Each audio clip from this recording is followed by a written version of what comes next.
بسم اللہ الرحمن الرحیم۔ حضرت امام جعفر صادق رضی اللہ عنہ فرماتے ہیں 5 قسم کے آدمیوں کی صحبت اختیار نہ کرو۔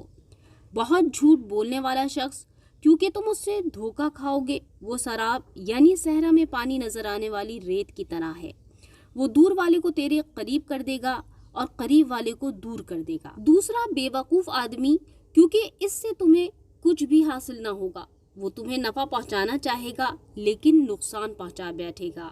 تیسرا، بخیل شخص، کیونکہ جب تمہیں اس کی زیادہ ضرورت ہوگی تو وہ دوستی ختم کر دے گا۔ چوتھا، بزدل شخص، کیونکہ یہ مشکل کے وقت میں تمہیں چھوڑ کر بھاگ جائے گا۔ پانچواں، فاسق شخص، کیونکہ وہ تمہیں ایک لقمے یا اس سے بھی کم قیمت میں بیچ دے گا۔ کسی نے پوچھا کہ لقمے سے کم کیا ہے؟ آپ رضی اللہ عنہ نے فرمایا، لالچ رکھنا اور اسے نہ پانا۔